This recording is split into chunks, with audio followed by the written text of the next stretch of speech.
Hello friends, कैसे हैं आप लोग? आई होप आप लोग बहुत अच्छे होंगे। आज हम लोग डिस्कस करेंगे वेटलैंड इकोसिस्टम। जो हम लोग इकोसिस्टम के टाइप्स पढ़ रहे थे, उसमें पहला इकोसिस्टम था टेरेस्ट्रियल इकोसिस्टम, स्थलीय पारिस्थितिक तंत्र। इसी स्थलीय पारिस्थितिक तंत्र को आगे बढ़ाते हुए हम लोग नेक्स्ट है इकोसिस्टम, जिसमें हम लोग वेटलैंड इकोसिस्टम पढ़ेंगे, जिसको बोलते हैं आर्द्र भूमि पारिस्थितिक तंत्र। देखो, आर्द्र भूमि पारिस्थितिक तंत्र क्या होता है? तो एक्चुअल में ये स्थलीय पारिस्थितिक तंत्र और जलीय पारिस्थितिक तंत्र की बीच का भाग होता है। इसको इकोटोन भी बोलते हैं। क्लियर है? इस तरह के इकोसिस्टम को क्या बोलते हैं? इकोटोन। ठीक है? इकोटोन का मतलब होता है ऐसा पारिस्थितिक तंत्र जो दो पारिस्थितिक तंत्रों के बीच में संक्रमण का क्षेत्र होता है। तो ये जो हमारा वेटलैंड इकोसिस्टम है, ये टेरेस्ट्रियल इकोसिस्टम और मरीन इकोसिस्टम या इक्वेटिक इकोसिस्टम के बीच का होता है, जो दोनों की विशेषताओं को धारण करता है। तो आर्द्र भूमि पारिस्थितिक तंत्र पढ़ेंगे, इसमें हम लोग रामसर कन्वेंशन के बारे में पढ़ेंगे जो वेटलैंड से रिलेटेड है, और फिर मॉन्टेक्स रिकॉर्ड पढ़ेंगे कि मॉन्टेक्स रिकॉर्ड क्या होता है। क्लियर है?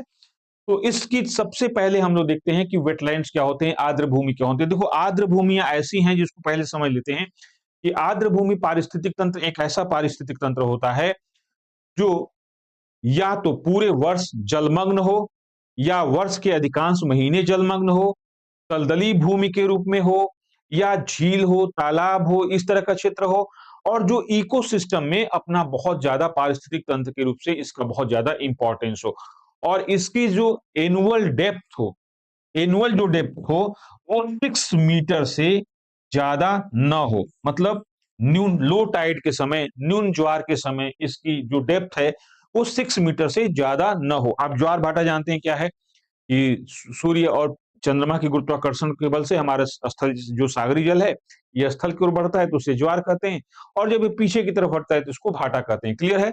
इसको आपने पढ़ा होगा, नहीं पढ़ा है तो जो हम लोग फंडामेंटल डिस्कशन करेंगे ज्योग्राफी का, तो वहां आपने देखा होगा, अदरवाइज मैंने किया हुआ पहले, उसको आप देख सकते हैं कि ज्वार भाटा कैसे आता है। क्लियर है? तो यहाँ पर थोड़ी सी इसकी जो स्टैंडर्ड डिफिनीशन है उसको देखते हैं, क्योंकि हमें स्टैंडर्ड डिफिनीशन को याद रखना है। हमारे एग्जामिनेशन, मेंस के एग्जामिनेशन में जो स्टैंडर्ड डिफिनीशन है वो बहुत काम आने वाली है। उसी स्टैंडर्ड डिफिनीशन को लेकर हमको मेंस के क्वेश्चन को डील करना है। तो देखो यहाँ पे क्या है, वेटलैंड्स आर मार्सी। मार्सी मतलब क्या है? दलदली।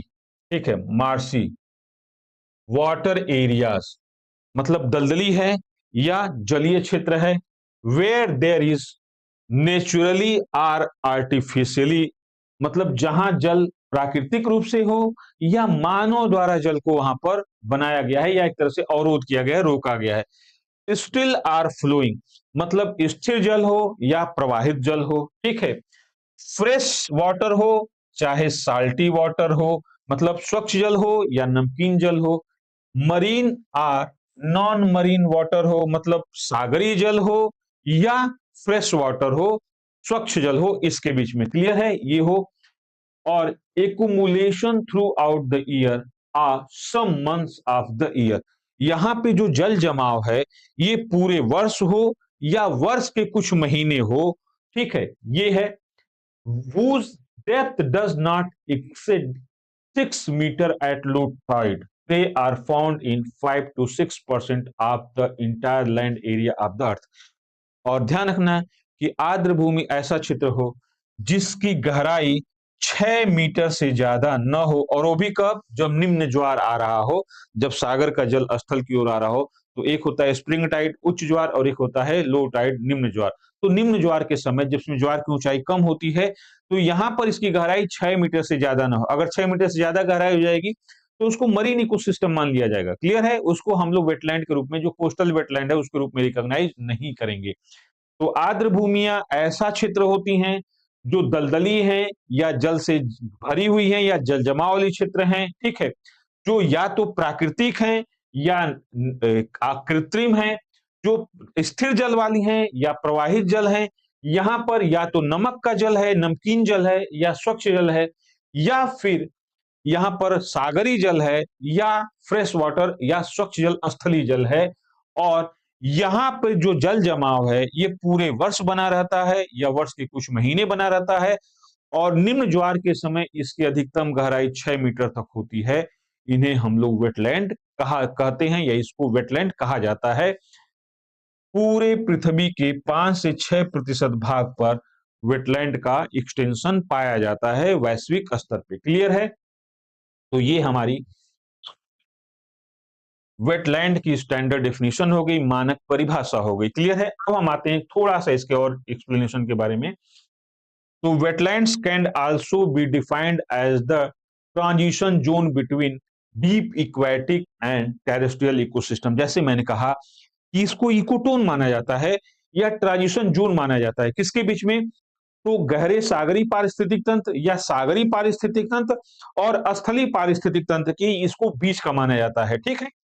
एक्चुअल में जो हमारा वेटलैंड है ये स्थल पे भी होते हैं, सागर पे भी होते हैं। मतलब सागर का मतलब तटवर्ती क्षेत्रों में होते हैं, लेकिन इनका जो परिभाषा वो यही है कि ये जलीय पारिस्थितिक तंत्र और स्थलीय पारिस्थितिक तंत्र के बीच का होते हैं। क्लियर है? चलिए, wetlands can be either islands, मतलब इनलैंड, इनलैंड आर कोस्टल, मतलब जो आर्द्र भूमियां हैं या तो स्थल के अंदर हो सकती हैं या तटवर्ती क्षेत्रों में हो सकती हैं। The area of wetlands is not permanent because new wetland areas are created by the construction of canals, artificial lakes, dams, etc. जो वेटलैंड होती हैं इनका क्षेत्र निश्चित नहीं होता है, स्थिर नहीं होता है, क्योंकि मनुष्य द्वारा अनेक प्रकार के कार्य किए जाते हैं। इसमें नहरें हैं, जल विद्युत परियोजनाओं के लिए बनाए गए डैम हैं या लेक हैं, झील बनाई जा रही हैं। तो इसलिए जो वेटलैंड है ये इनकी जो एरिया है वो स्थिर नहीं है, वो कंटिन्यूअस क्या होती है, परावर्तित परिवर्तन होती है या चेंज होती रहती है। क्लियर है? तो आज के समय में जितनी वेटलैंड्स हैं रामसर साइड में शामिल की जा रही है वो सब क्या है, आर्टिफिशियल है, मनुष्य द्वारा निर्मित है। तो ये हमारी वेटलैंड की स्टैंडर्ड डिफिनीशन है। क्लियर है? चलिए, अब हम देखते हैं टाइप्स ऑफ वेटलैंड। ये इंपॉर्टेंट है कि वेटलैंड के कितने टाइप्स होते हैं। यूपीएससी के मेंस प्रीलिम्स में पूछा भी गया है डेटा देकर कि इनलैंड इकोसिस्टम ज्यादा है, मतलब वेटलैंड्स ज्यादा हैं कि कोस्टल इको वेटलैंड्स ज्यादा हैं, इसके बारे में। तो देखो, इनलैंड वेटलैंड्स का मतलब है कि जो स्थल के बीच में आर्द्र भूमियां हैं इनको कहते हैं इनलैंड इको वेटलैंड, मतलब अंतः स्थलीय आर्द्र भूमियां। क्लियर है? तो इसमें कौन आता है, लेक झील आती हैं, पौंड तालाब आता है, मार्सिस रिजर्वायर आते हैं, जो दलदली भूमि होती है या दलदली क्षेत्र होते हैं, ऑक्सबो लेक होते हैं, जो गोखुर झील होते हैं, जो नदियां द्वारा, इनको छाड़न झील भी कहा जाता है, नदियां मियांडरिंग करते हुए चलती हैं, जब वो अपने मार्ग को सीधा कर लेती हैं तो बीच में क्या बच जाता है उनके, एक ऑक्सबो लेक या इनको गोखुर झील बोलते हैं। फिर क्रीक होता है। क्रीक का मतलब होता है कि ऐसा समुद्री भाग जो पतला छिछला हो बट क्या हो, स्थल में अंदर तक प्रवेश किया हो, इसको क्रीक बोलते हैं। जैसे सुना होगा आपने गुजरात में जो सर क्रीक और कोरी क्रीक है, जिसको पाकिस्तान और भारत के बीच में विवादित माना गया, लेकिन भारत का हिस्सा है वो, कोरी क्रीक और सर क्रीक। क्लियर है? तो ये क्रीक हो सकता है, लैगून हो सकता है या मार्श हो सकता है, मतलब दलदल हो सकता है। लैगून का मतलब होता है कि वो समुद्री भाग जो चारों ओर से स्थल से घिरा है, लेकिन एक छोटा सा भाग वो क्या है, समुद्र से जुड़ा हुआ है, ओपन ओशन से जुड़ा हुआ है। जैसे चिल्का लेक हो गया हमारा, या हमारी पुलिकट लेक हो गई, ठीक है, या बिम्बनाद लेक हो गई जो केरल में है। पुलिकट कहाँ है, आंध्रा और तमिलनाडु के बॉर्डर पे है। चिल्का कहाँ है, उड़ीसा स्टेट में। क्लियर है? तो इस तरह से एरिया है। अब देखो, जो हमारा इनलैंड वेटलैंड है इसका टोटल एरिया, कुल हमारे जितना भी इंडिया में वेटलैंड है, इंडिया का टोटल वेटलैंड कितना है उसको देखते हैं। जो टोटल वेटलैंड है हमारा,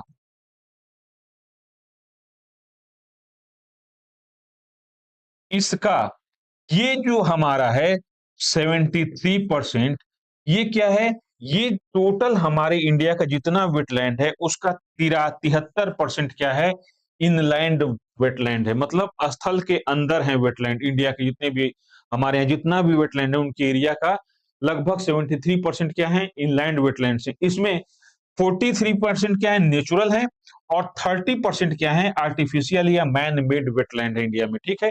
तो इंडिया के जितने भी वेटलैंड है, जितने भी आर्द्र भूमियां हैं, उसका 73% अंतः स्थलीय आर्द्र भूमियां हैं जो लैंड के अंदर हैं, और इन 73 में से जो 43 है वो प्राकृतिक है, नेचुरल है, और 30% क्या है, कृत्रिम है या मानव द्वारा निर्मित है। क्लियर है?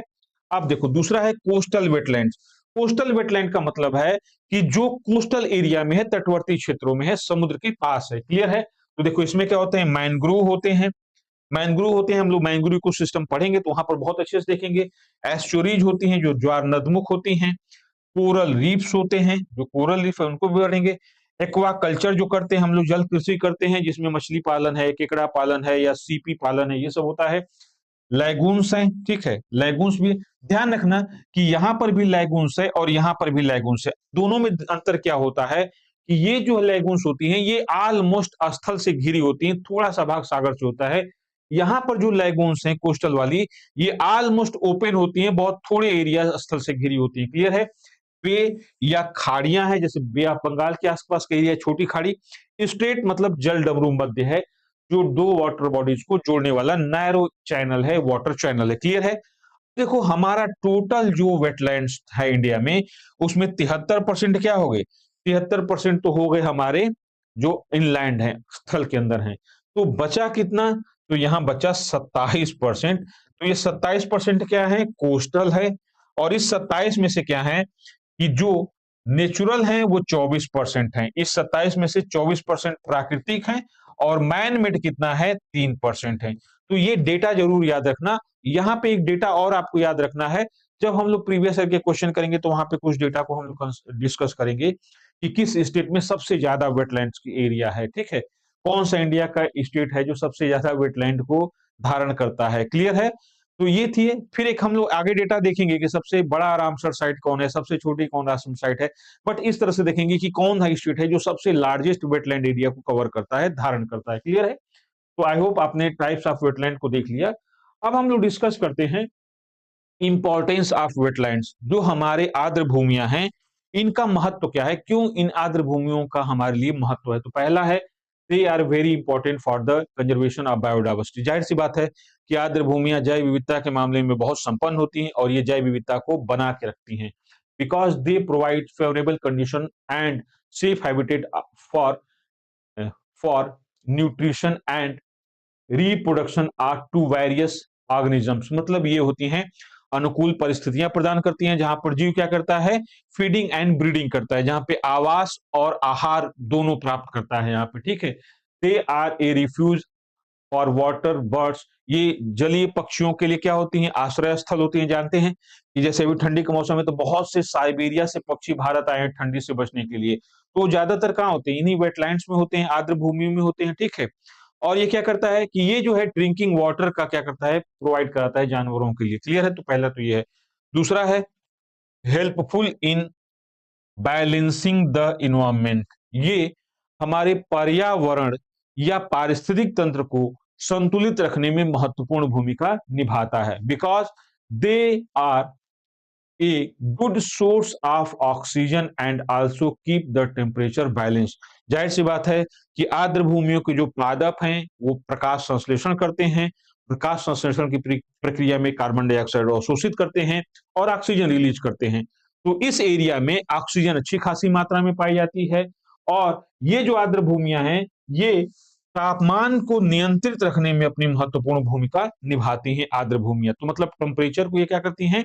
नियंत्रित करती हैं, क्लियर है? फिर क्या है? Wetlands are the habitat of many aquatic and terrestrial organism. तो जो आर्द्र भूमियां हैं ये बहुत से जलीय एवं स्थलीय जंतुओं या जीवों के लिए एक तरह से आवास का काम करती हैं या आवास प्रदान करती हैं।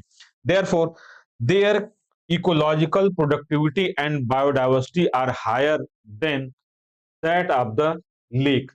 तो ये झील की अपेक्षा इनकी जो इकोलॉजिकल प्रोडक्टिविटी है, पारिस्थितिकी उत्पादकता है, ये बहुत ज्यादा होती है। और यहाँ पर जैव विविधता भी क्या होती है? झीलों की अपेक्षा बहुत ज्यादा होती है वेटलैंड, क्योंकि ये क्या होते हैं? ये बहुत बायोडाइवर्सिटी रिच एरियाज होती हैं, क्लियर है? फिर इसके बाद देखते हैं wetlands prevent the deposition of silt in reverse. Wetland क्या करते हैं ना कि जब पानी आता है तो वेटलैंड उस पानी में से जो अवसाद है उनको छान के रोक लेते हैं और स्वच्छ पानी को डिस्चार्ज करते हैं या प्रवाहित होने देते हैं, जिससे नदियों की तली में अवसाद का जमाव कम होता है। बाय स्टॉपिंग सेडिमेंट्स, मतलब ये सेडिमेंट को क्या करते हैं? रोक लेते हैं, इसलिए नदियों में अवसाद का जमाव नहीं हो पाता है। Aquatic plants grown in wetlands which can be seen with the naked eye are called microphytes। Macrophytes. तो इनमें जो वनस्पतियां होती हैं जिनको नग्न आंखों से मतलब सीधे आंखों से देखा जाता है, इन वनस्पतियों को क्या कहते हैं? इनको बोलते हैं माइक्रोफाइट्स, क्लियर है? नेक्स्ट है wetlands rebuild nutrients and neutralise toxic. मतलब ये देखो क्या करते हैं कि ये जो है पोषकता को पुनः प्राप्त करते हैं या इनको बढ़ाते हैं, और जो इसमें विषाक्त पदार्थ होते हैं जल में, उनको क्या करते हैं, न्यूट्रलाइज कर देते हैं। मतलब जो टॉक्सिक एलिमेंट हैं, विषाक्त पदार्थ हैं, उनको अवशोषित कर लेते हैं। तो वेटलैंड्स, उनमें एक ऐसी पादप होती हैं, छोटी पादप होती हैं, जो टॉक्सिक एलिमेंट्स को क्या कर लेते हैं, एब्जॉर्ब कर लेते हैं, उसको अवशोषित कर लेते हैं। ठीक है। Impurities and other pollutants from the water flowing through the wetlands remain trapped in the mud. हमारे आर्द्र भूमियों में जो गंदा या प्रदूषित जल प्रवाहित होकर जाता है, तो प्रदूषण जो होते हैं, पॉल्यूटेंट जो होते हैं, वहां की वनस्पतियों द्वारा अवशोषित कर लिए जाते हैं टॉक्सिक एलिमेंट्स। और ये जो पॉल्यूटेंट होते हैं, ये वहां के कीचड़ में फंस के क्या रह जाते हैं, वहीं रुक जाते हैं और साफ पानी हो जाता है। क्लियर है। In this way wetlands purify water naturally, और इस तरह से आर्द्र भूमियां क्या करती हैं, जल को प्राकृतिक रूप से स्वच्छ बनाती हैं। ठीक है। Hence they are also called, ये क्या है, नेचर्स किडनी। तो ये एक क्वेश्चन है इसमें आया हुआ यूपीएससी के प्रीलिम्स में, कि वर्षा वन अगर फेफड़े हैं, तो हमारी आर्द्र भूमियां किडनी है। हमारी बॉडी में किडनी क्या काम करती है, कि जो भी किडनी है वो क्या करती है, हमारी बॉडी के जो इम्प्योरिटीज हैं उनको बाहर निकालती है यूरिनेट के माध्यम से। हमारी जो पेशाब है उसके माध्यम से किडनी क्या करती है, कि जो टॉक्सिक एलिमेंट्स हमारी बॉडी में है, विषाक्त पदार्थ हैं, उनको यूरिनेट के माध्यम से बाहर निकाल लेती है, पेशाब के माध्यम से बाहर निकाल लेती है। तो जो काम हमारी बॉडी में किडनी करती है, वही काम हमारे इकोसिस्टम में वेटलैंड करते हैं। ठीक है। तो ये वेटलैंड का क्या है, हमारे यहाँ एक तरह से इनका इंपॉर्टेंस है। ठीक है। अब हम लोग देखते हैं कि जो वेटलैंड्स का इंपॉर्टेंस है, इसमें हम लोग एक नया देखते हैं कि इसी वेटलैंड को, जो पूरी दुनिया में वेटलैंड हैं, आर्द्र भूमियां हैं, इनको बहुत ज्यादा नुकसान हो रहा था, बहुत ज्यादा इनका इंक्रोचमेंट हो रहा था, अतिक्रमण हो रहा था। आप याद कीजिए, देखिए आपके गांव के आसपास या अपने मोहल्ले के आसपास जो भी आर्द्र भूमियां होंगी, छोटे छोटे तालाब या इस तरह से गड्ढे होंगे, या इस तरह से जो भी क्षेत्र होगा, उसको कहीं ना कहीं भर दिया गया है, उसको पाट दिया गया है, और उस पर क्या किया गया है, तो घर बना दिया गया या खेत बना दिया गया है, या उसकी स्थिति कूड़ा फेंक दिया गया है। ठीक है। डंप, कूड़ा डंप कर दिया गया है। तो आर्द्र भूमियां बहुत ज्यादा नष्ट हो रही थी, और इसका आर्द्र भूमियां हमारे पारिस्थितिक तंत्र में बहुत कम क्षेत्रफल पर हैं, बट इनका इंपॉर्टेंस बहुत ज्यादा है। क्लियर है। तो इन आर्द्र भूमियों के संरक्षण को ध्यान में रखते हुए सबसे पहले 1971 में ईरान के रामसर सिटी, जो कैस्पियन सागर के तट पे स्थित है, वहां पे सबसे पहले एक कन्वेंशन या एक कॉन्फ्रेंस आयोजित किया गया, एक सम्मेलन बुलाया गया कि आर्द्र भूमियों को हमको संरक्षित करना है, और ये जो संरक्षण था, ये वैश्विक स्तर पे करना होगा। तो इसमें विश्व के विभिन्न देशों को आमंत्रित किया गया कि भाई आर्द्र भूमियों के संरक्षण के लिए हमें वैश्विक स्तर पर एक प्रयास करना चाहिए। तो इसी सम्मेलन का नाम दिया गया रामसर कन्वेंशन। क्योंकि ये ईरान के रामसर सिटी में आयोजित हुआ था, तो इसलिए इसका नाम दिया गया था रामसर कन्वेंशन। थोड़ा सा ये तो मैंने जो आपको बता दी इन्फॉर्मेशन, इसी इन्फॉर्मेशन को थोड़ा सिस्टमेटिकली हम लोग डिस्कस कर लेते हैं। तो देखो क्या है, the first international convention on wetlands was organised on 2 February 1971 in the city of Ramsar located on the coast of the Caspian Sea in Iran। वही है कि सबसे पहले 2 फरवरी 1971 में ईरान के रामसर सिटी, जो कैस्पियन सागर के तट पर स्थित है, वहां पर ये कन्वेंशन किया गया, या एक आर्द्र भूमि को लेकर सम्मेलन आयोजित किया गया। The Ramsar wetland convention comes into existence in this, और यहीं से रामसर सम्मेलन अस्तित्व में आया। क्लियर है। 127 countries signed this convention and expressed commitment to the conservation of wetlands in their respective countries. मतलब 127 देशों ने इस सम्मेलन में इस बात पर सहमति व्यक्त की कि वो अपने देशों में जो वेटलैंड हैं या आर्द्र भूमियां हैं, उनके संरक्षित करने के लिए कदम उठाएंगे, या अपने देश में आर्द्र भूमियों को सबसे पहले वो संरक्षित करने का यही एक तरह से कहा जाए कि प्रॉमिस करते हैं। देखो ये क्या है कि इस आर्द्र भूमि कन्वेंशन को 1997 में लागू किया गया 2 फरवरी से। ठीक है। तो ये जो रामसर साइट या रामसर कन्वेंशन था, उसका प्रोविजन 1997 में 2 फरवरी से लागू किया गया, और इसीलिए हर साल 2 फरवरी को वर्ल्ड वेटलैंड डे सेलिब्रेट किया जाता है, पर साल, पर एनम, पर ईयर। और ये जो किया गया था, स्टार्ट वो कब किया गया था, 1997 से स्टार्ट किया गया था, जो 2 फरवरी को वर्ल्ड वेटलैंड डे को हम लोग सेलिब्रेट करते हैं। क्लियर है। India is also a party to the Ramsar convention. India joined this convention on 1 February 1982। Bharat 1982 से इस सम्मेलन का सदस्य बना या इसको मानने के लिए अपने आप को इसमें शामिल किया। क्लियर है? तो यहाँ पे फैक्ट आपको याद रखना है कि एक तो रामसर कन्वेंशन क्या है, कहाँ पे ऑर्गेनाइज किया गया, 2 फरवरी को क्या मनाया जाता है और भारत इसमें कब शामिल हुआ। क्लियर है? अब यहाँ पर देखते हैं कि रामसर कन्वेंशन जो होता है, वो सदस्य देश जो होते हैं, उनकी मेन रिस्पॉन्सिबिलिटी क्या होती है, प्रमुख उनके उत्तरदायित्व क्या होते हैं, ठीक है? The main responsibility of the countries that are parties to the Ramsar convention are as follow. जो रामसर संधि में या समझौते में जो सदस्य देश हैं, उनकी रिस्पॉन्सिबिलिटी क्या है, उनका उत्तरदायित्व क्या है, ये हम लोग देखते हैं कि यहाँ पर पहला उनका क्या उत्तरदायित्व है, टू मेंटेन या to nominate wetland in the list of wetland of international importance. मतलब यहाँ पे कुछ आर्द्र भूमियों को वो अंतरराष्ट्रीय महत्व की घोषित करेंगे, ठीक है? अपने देश की उन आर्द्र भूमियों को या जो उनको लगे उसको क्या करेंगे, अंतरराष्ट्रीय महत्व की आर्द्र भूमि के रूप में नॉमिनेट करेंगे या उसको घोषित करेंगे। दूसरा क्या है, to promote international cooperation related to the trans boundary, ठीक है, वेटलैंड्स। मतलब उनकी 2 या 2 से अधिक देशों की सीमाओं के बीच में जो इंटरनेशनल बाउंड्रीज हैं, जहां पे वेटलैंड्स हैं, उनको क्या करेंगे, उनमें कॉपरेशन करेंगे, मतलब उनमें पर परस्पर सहयोग करेंगे कि उसको और अच्छे से संरक्षित किया जाए या विकसित किया जाए, ठीक है? अब जैसे क्या है, located on the border of 2 और मोर कंट्रीज, 2 देशों या 2 से अधिक देशों की सीमाओं पर अगर जो वेटलैंड स्थित हैं, उनको ये क्या करेंगे, संरक्षित करेंगे या उसको वहां पे अंतरराष्ट्रीय सहयोग बढ़ाएंगे।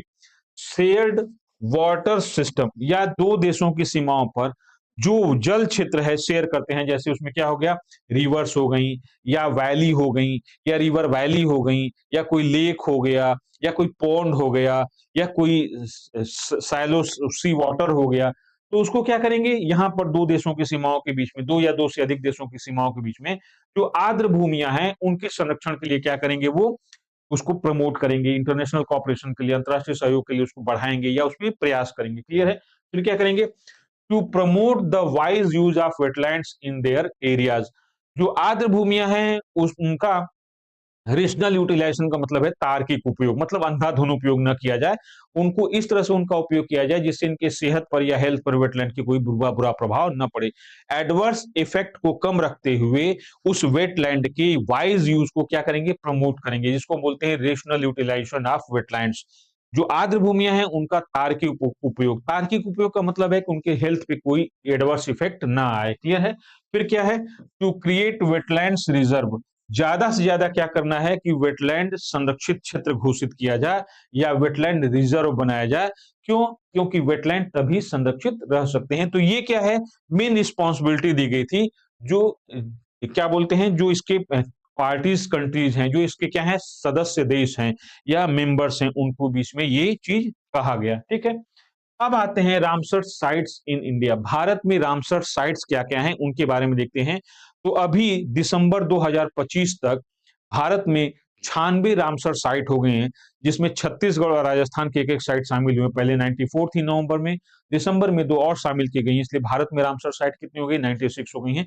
वो पूरी लिस्ट हम लोग देखेंगे, ठीक है?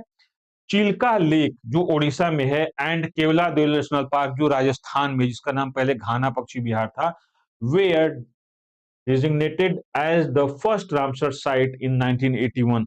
भारत में चिल्का झील जो उड़ीसा राज्य में है और केवलादेव नेशनल पार्क जो राजस्थान में है, इसको भारत का सबसे पहला रामसर साइट के रूप में शामिल किया गया 1981 में। क्लियर है? अब भारत में जो लार्जेस्ट रामसर साइट है वो क्या है, वेस्ट बंगाल की सुंदरबन है, ठीक है? और इसमें क्या है, विभिन्न प्रकार के जीव जंतु पाए जाते हैं, जानते हैं रॉयल बंगाल टाइगर यहाँ पे है। और ये क्या है, ये इंडिया की लार्जेस्ट रामसर साइट है, ठीक है? और इसका क्षेत्रफल कितना है, तो 4230 स्क्वायर किलोमीटर के क्षेत्र में ये सुंदरबन क्षेत्र फैला हुआ है, जो वेस्ट बंगाल में है। हालांकि इसका पार्ट बांग्लादेश में भी है, लेकिन भारत के क्षेत्रफल में जो है वो क्या है, 4230 वर्ग किलोमीटर के क्षेत्रफल में फैला हुआ है। इंडिया में सबसे स्मॉलेस्ट रामसर साइट कौन है, तो ये हिमाचल प्रदेश की रेणुका वेटलैंड है, रेणुका आर्द्र भूमि है, जो 0.2 स्क्वायर किलोमीटर में, या इसको बोलोगे तो ये कितना है, 20 हेक्टेयर में फैली हुई है। क्लियर है? तो सबसे स्मॉलेस्ट है। These wetlands are protected under various national laws. अब ये देखो, जो भारत में आर्द्र भूमियां हैं, इनका संरक्षण कई राष्ट्रीय या देश में बने कानूनों के अंतर्गत किया जाता है। तो ध्यान रखना, ये भी पूछ सकता है कि भारत में वेटलैंड का कंजर्वेशन जो है या इनका प्रोटेक्शन किस किस एक्ट के तहत किया जाता है। तो उसमें सबसे पहले क्या है, तो देखो, इंडियन फॉरेस्ट एक्ट 1927, भारतीय वन अधिनियम 1927, the forest protection act, one संरक्षण अधिनियम 1980, द इन्वायरमेंट प्रोटेक्शन एक्ट, पर्यावरण संरक्षण अधिनियम 1986, the Indian wild life protection act, वन्य जीव संरक्षण अधिनियम 1972। तो भारत में जो आर्द्र भूमियां हैं, उनका संरक्षण इन इन अधिनियमों के तहत किया जाता है, जो यहां पर दी गई हैं। अब ध्यान रखना है कि भारत में जो वेटलैंड साइट्स हैं, उनको कैसे रामसर साइट में शामिल कराया जाता है, वो एक प्रोसेस है। जैसे भारत की कोई आर्द्र भूमि है या कोई वेटलैंड है, उसको कैसे रामसर साइट में इंक्लूड कराया जाएगा, उसके लिए क्या प्रोसेस है, तो मैं यहाँ पे बता देता हूं कि भारत की कोई अगर रामसर साइट आर्द्र भूमि है, अगर उसको रामसर साइट के रूप में डिक्लेयर कराना है, तो सबसे पहले जो स्टेट गवर्नमेंट है, मान लो किसी स्टेट में कोई वेटलैंड है और वहां की गवर्नमेंट चाहती है, स्टेट गवर्नमेंट चाहती है कि इसको रामसर कन्वेंशन के तहत इंक्लूड किया जाए या रामसर साइट में इंक्लूड किया जाए, तो सबसे पहले वो स्टेट गवर्नमेंट है इस आशय का एक प्रपोजल भेजेगी। किसको भेजेगी, तो ये प्रपोजल भेजेगी, ठीक है, भारत के किसको भेजेगी, तो ये भेजेगी ministry of environment forest and climate change. जो भारत में मिनिस्ट्री है केंद्र सरकार के अंतर्गत, वन, पर्यावरण एवं क्या है, जलवायु परिवर्तन मंत्रालय। क्लियर है, ये जो है वन, पर्यावरण एवं जलवायु परिवर्तन मंत्रालय, जिसको बोलते हैं ministry of environment forest and climate change, इस मंत्रालय को राज्य सरकार एक प्रपोजल भेजेगी कि भैया हमारे यहाँ ये जो है वेटलैंड है, हम इसको रामसर साइट घोषित कराना चाहते हैं, ठीक है, या इसको रामसर की लिस्ट में शामिल कराना चाहते हैं। तो संबंधित राज्य सरकार ministry of environment forest and climate change, मतलब वन, पर्यावरण एवं जलवायु परिवर्तन मंत्रालय को राज्य सरकार इस आशय का एक प्रस्ताव भेजेगी। फिर केंद्रीय जो वन, पर्यावरण एवं जलवायु परिवर्तन मंत्रालय है, वो इस जांच को या इस रिकमेंडेशन को देखेगा और फिर इसको रामसर सचिवालय को सेंड कर देगा। रामसर सचिवालय को सेंड करेगा। अब रामसर सचिवालय जो है, द रामसर सेक्रेटरीट सचिवालय जो है, इस प्रस्ताव की जांच करेगा, रिव्यू करेगा। रिव्यू करने का मतलब है कि वो देखेगा कि जो ये प्रस्ताव आया है, क्या रामसर साइट के टर्म एंड कंडीशन को फुलफिल करता है, क्या उसके आधारभूत जो मानक हैं उनको ये पूरा करता है। अगर रामसर सचिवालय इसको पाता है कि भाई जो प्रपोजल आया है कि हमारे यहाँ रामसर साइट में इसको शामिल कर लीजिए, अगर उस प्रपोजल को देखता है, एक्सेप्ट करता है, समझता है और लगता है कि नहीं नहीं, रामसर साइट की जो इसमें नॉर्म्स हैं या टर्म्स एंड कंडीशंस हैं, जो सेवा शर्तें हैं, उसको ये पूरा करता है, तो फिर रामसर सचिवालय उस देश के जो प्रस्ताव आया है उसको स्वीकार करेगा और जो साइट रामसर साइट में शामिल करने का अनुरोध किया गया है, उसको रामसर साइट में शामिल कर लेगा। अब यहाँ एक सवाल आता है, बहुत से स्टूडेंट पूछते हैं कि सर किसी देश का अगर वेटलैंड रामसर साइट में शामिल हो जाता है तो इससे क्या हो जाता है। तो देखो, इससे दो चीज होता है। एक तो सबसे पहला ये होता है कि वो जो आर्द्र भूमि है, इसको वर्ल्ड वाइड एक फेम मिलता है, पूरे वैश्विक स्तर पे इसको एक पहचान मिलती है। तो पहला तो ये होता है कि टूरिस्ट का अट्रैक्शन बढ़ जाता है। नेशनल टूरिज्म, जो हमारे डोमेस्टिक टूरिस्ट हैं, वो भी इस पे अट्रैक्ट होते हैं कि भाई यहाँ रामसर साइट है, चलो देखते हैं। और ग्लोबल रूप से देखा जाए तो जो फॉरेनर टूरिस्ट हैं या जो विदेश से आने वाले पर्यटक हैं, उनके लिए भी अट्रैक्शन होता है, सेंटर ऑफ अट्रैक्शन होता है कि चलो भाई इस वेटलैंड को देखते हैं। यहाँ पर अगर वेटलैंड है या रामसर साइट में, तो जाहिर सी बात है डिफरेंट टाइप की स्पीसीज होंगे, यहाँ पे बहुत से सरीसृप होंगे, बहुत से बर्ड्स होंगे, उनको चल के देखते हैं। और दूसरा सबसे मस्ट इंपॉर्टेंट होता है कि अगर रामसर साइट में शामिल होता है तो इसको फंड मिलता है, ठीक है, या इसको इंटरनेशनल जो हमारे विशेषज्ञ होते हैं, जो एक्सपर्ट्स होते हैं, उनके एडवाइस मिलते हैं। तो इसका एक होता है कि इसमें फंड मिलता है, एडवाइस मिलती है और इसको संरक्षित करने के लिए बहुत से सलाहकारों की टीम होती है, जो इसको एक तरह से कहा जाए कि संरक्षित करने में अपनी भूमिका निभाती है। तो किसी देश का अगर रामसर साइट में शामिल होता है आर्द्र भूमि, तो एक तो उसको फंड मिलता है, उसको पैसा मिलता है संरक्षण के लिए। दूसरा, विशेषज्ञों की पूरी टीम होती है। तीसरा, इसको इंटरनेशनल एक होता है कि फेम मिलता है या इसको नाम मिलता है, ठीक है। अंतर्राष्ट्रीय और राष्ट्रीय स्तर के जो पर्यटक हैं, जो टूरिस्ट हैं, उनके ये क्या होता है, सेंटर ऑफ अट्रैक्शन होता है। तो ये बहुत बड़ा एक इसके लिए क्या कहते हैं कि लाभ होता है। भारत में अगर रामसर साइट्स के बारे में देखा जाए, तो भारत में रामसर साइट जो है 96 रामसर साइट्स हैं जिनको हमने बताया आपको। तो यहाँ पर वन बाय वन करके आप इस पूरी लिस्ट को आप पॉज़ करके देख सकते हैं कि कितनी रामसर साइट हैं। ये देखो 96 रामसर साइट हैं, तो इनको सभी तो नहीं याद रख सकते, लेकिन जब प्रीवियस ईयर के क्वेश्चन करेंगे हम लोग तो देखेंगे और जो रिसेंट ईयर में शामिल की गई हैं उनको तो ज़रूर याद रखना है। खास करके कहाँ पर स्थित है ये और किस तरह की हैं, आर्टिफिशियल है कि नेचुरली हैं। अब जो रामसर साइट्स बन रही हैं इंडिया में, वो मोस्टली क्या है, वो आर्टिफिशियल हैं, मतलब मनुष्य द्वारा बनाई गई हैं। तो ये ध्यान से ये जो लिस्ट है, इसको पूरी वीडियो को आप पॉज़ करके देख सकते हैं कि कितनी हैं, तो आप देख लीजिएगा। वन बाय वन इसको डिस्कस करने में बहुत टाइम लगेगा, आप बोर भी होंगे और उसका कोई मतलब भी नहीं होता है। जो रिसेंट ईयर में रामसर साइट जो इंक्लूड की गई हैं, वही मस्ट इम्पोर्टेंट हैं, ठीक है? तो आप देखते रहिएगा, एरिया भी हमने दे दिया है यहाँ पर, ठीक है? तो एरिया वाइज़ आप देखते रहिएगा कि कौन-सी रामसर साइट कहाँ पे है, कितनी एरिया है, ठीक है? कब किस सन में शामिल की गई है, वो सारा कुछ हमने यहाँ पर दे दिया है आपको।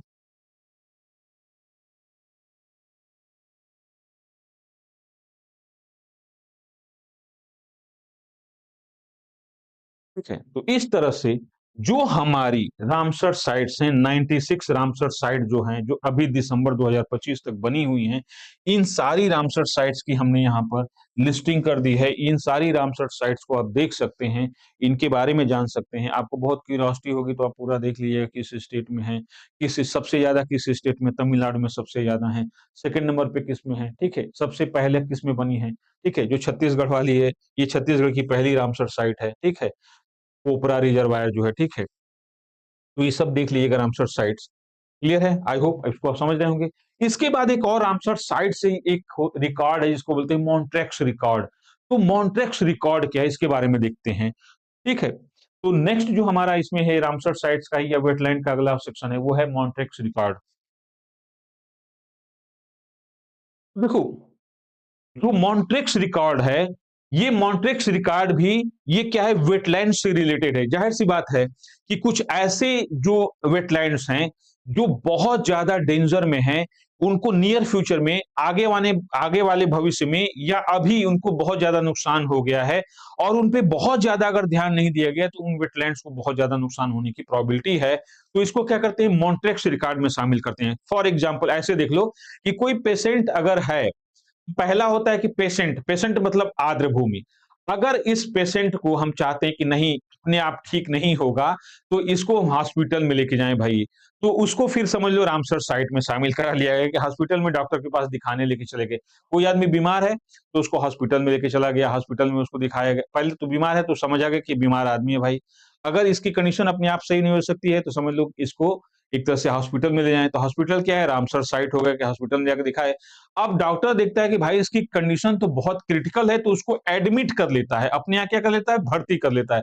तो वैसे वेटलैंड्स जिनकी कंडीशन बहुत क्रिटिकल है, निकट भविष्य में या अभी इनकी स्थिति बहुत दयनीय हो गई, तो उनको क्या करते हैं मॉन्ट्रेक्स रिकॉर्ड में शामिल कर लेते हैं।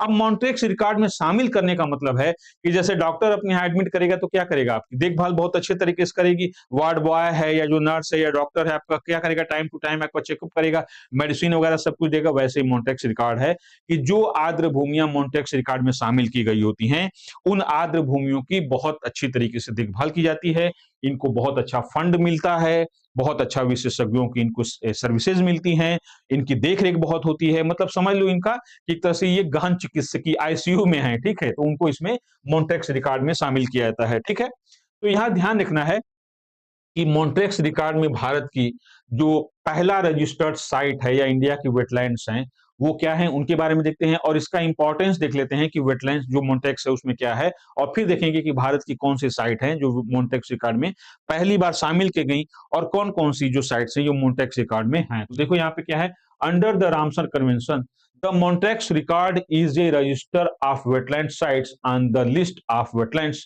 Of international importance. मतलब रामसर साइट में जो अंतर्राष्ट्रीय महत्व की जो आर्द्र भूमियां हैं उनकी एक क्या है रिकॉर्ड होता है मॉन्ट्रेक्स रिकॉर्ड, ठीक है? तो इसको देखते हैं where the ecological character has undergoes is undergoes is undergoing are likely to undergo a negative changes due to technological development मतलब तकनीकी विकास की वजह से या मानव हस्तक्षेप की वजह से ये जो हमारा वेटलैंड है इंटरनेशनल जो इम्पोर्टेंस का जो रामसर साइट में शामिल है और ये क्या हो रहा है, इसको बहुत ज्यादा थ्रेट हो गया, बहुत ज्यादा संकट आ गया है। ठीक है, यहाँ पे क्या हुआ है कि टेक्नोलॉजिकल डेवलपमेंट तकनीकी विकास की वजह से या पॉल्यूशन की वजह से या अन्य मानवीय गतिविधियों की वजह से इसको क्या हुआ है, बहुत ज्यादा नुकसान हुआ है या इसके अस्तित्व को संकट है। तो ठीक है, adding removing sites from the this record cannot happen without the permission of the parties of that region। तो उस देश की सहमति से उस साइट को जिसके ऊपर ये मनुष्य के तकनीकी विकास का या प्रदूषण का या मनुष्य के हस्तक्षेप की वजह से उसमें बहुत ज्यादा मतलब संकट आया है या वो संकट में चली गई है, डेंजर में चली गई है, थ्रेटन है, तो उसको क्या करते हैं, मॉन्ट्रेक्स रिकॉर्ड में शामिल कर लेते हैं, लेकिन उस देश की सहमति होती चाहिए। ठीक है, the Montreux record is maintained as a part of the Ramsar list. ये रामसर लिस्ट का ही एक पार्ट होता है, उसी के रूप में इसको मेंटेन किया जाता है। लेकिन मान लो ये कि हॉस्पिटल में एडमिट है और इसको क्या किया गया, आईसीयू में डाल दिया गया। ठीक है, inclusion of wetland of international importance in the Montreux record means that the ecological character of the wetland has undergone is likely to undergo a change as a result of human interaction या human intervention। मतलब ये जो क्षेत्र है wetland का जो Ramsar site है ये मनुष्य के कारण बहुत ज्यादा संकट में आ गई है या मनुष्य की क्रियाविधि से पॉल्यूशन है या तकनीकी विकास है उनसे बहुत ज्यादा संकट में आई है, उसको क्या करते हैं मॉन्ट्रेक्स रिकॉर्ड में इंक्लूड कर लेते हैं। ठीक है, अब इंडिया के बारे में थोड़ा सा देखते हैं। तो the first site in India to be the included in the Montreux record is Keoladeo national park, Rajasthan का है। तो भारत का जो केवलादेव राजस्थान का है जो भरतपुर में है, पहले उसका घाना पक्षी विहार नाम था, ये भारत की पहली साइट है जिसको मॉन्ट्रेक्स रिकॉर्ड में शामिल किया गया है। ठीक है, which was added on July 4 1990, 4 जुलाई 1990 को इसको मॉन्ट्रेक्स रिकॉर्ड में शामिल किया गया। ठीक है, अब ध्यान रखना है कि इसके बाद 16 जून 1993 को चिल्का लेक को भारत की दूसरी मॉन्ट्रेक्स शामिल होने वाली दूसरी साइट है और इसी समय लोकटक लेक जो है मणिपुर की, इसको भी क्या किया गया, मॉन्ट्रेक्स रिकॉर्ड में शामिल किया गया। क्लियर है, तो पहला था केवलादेव नेशनल पार्क जो राजस्थान का है मॉन्ट्रेक्स रिकॉर्ड में शामिल होने वाला, दूसरा था चिल्का लेक उड़ीसा की और तीसरा था लोकटेक लेक मणिपुर की। ठीक है, इनको क्या किया गया, मॉन्ट्रेक्स रिकॉर्ड में शामिल किया गया। Due to government effort the ecological crisis of Chilika lake was resolved by 2002। मतलब गवर्नमेंट के प्रयास से या लोगों का भी प्रयास रहा होगा, तो जो चिल्का लेक के ऊपर जो खतरा आया था या जो इसके अस्तित्व पे संकट आया था उसका समाधान कर लिया गया। ठीक है, तो चिल्का लेक, ठीक है, वाज रिसॉल्व्ड बाय 2002। तो इसमें क्या किया गया कि 11 नवंबर 2002 को चिल्का लेक को मॉन्ट्रेक्स रिकॉर्ड से बाहर कर दिया गया। ठीक है, और यहां पर सॉरी, हाँ, चिल्का लेक को इसको बाहर कर दिया गया लेकिन अभी भी लोकटेक लेक इसमें शामिल है।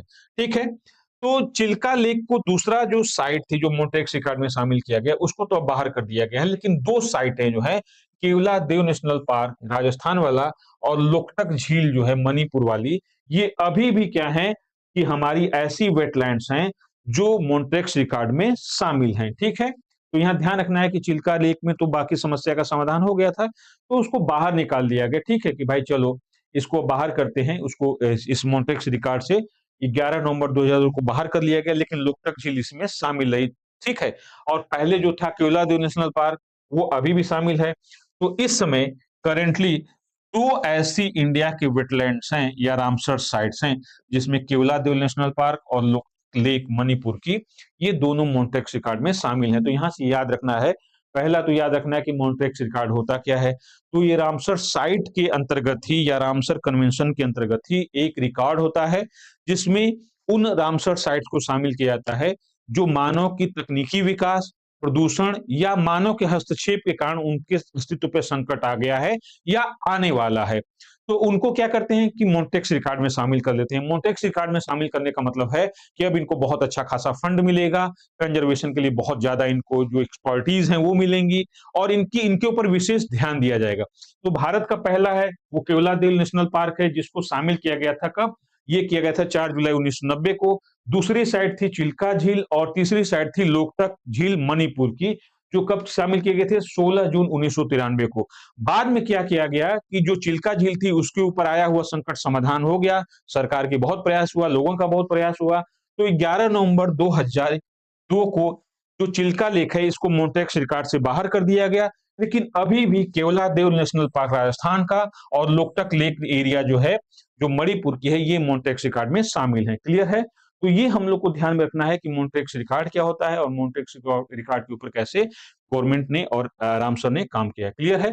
तो ये जो था हम लोग का वेटलैंड इकोसिस्टम या जिसको बोलते हैं आर्द्र भूमि पारिस्थितिक तंत्र, जिसमें हम लोगों ने क्या देखा था कि इसमें हम लोगों ने देखा था जो मोंटेक्स रिकॉर्ड है, इसमें हम लोग रामसर साइट्स के बारे में देखा था, ठीक है? आर्द्र भूमियाँ क्या होती हैं उसके बारे में हम लोगों ने देखा था कि आर्द्र भूमि पारिस्थितिक तंत्र क्या है और आर्द्र भूमि पारिस्थितिक तंत्र कितने प्रकार की होती हैं, ठीक है? भारत में अंतःस्थलीय और तटवर्ती कितने हमारे आर्द्र भूमि हैं। फिर रामसर साइट क्या है, रामसर साइट कन्वेंशन क्या है, इसके बारे में देखा गया। भारत की कितनी जो 96 जो साइट्स हैं या वेटलैंड हैं जिनको रामसर कन्वेंशन में शामिल किया गया है, तो 96 वो पूरी लिस्ट हमने देखी। फिर इसके बाद देखा रामसर जो कन्वेंशन इसी से रिलेटेड है, जो मोंटेक्स रिकॉर्ड ये क्या होता है इसके बारे में देखा। मोंटेक्स रिकॉर्ड में कौन-कौन सी भारत की साइट शामिल थी। तो ये था हम लोग का आर्द्र भूमि पारिस्थितिक तंत्र। आई होप इसको आपने समझा होगा। इस पूरे जो चैप्टर है इसको पढ़िएगा, अपना नोट्स बनाइएगा। मिलते हैं नेक्स्ट डे, नेक्स्ट टॉपिक के साथ। Thank you.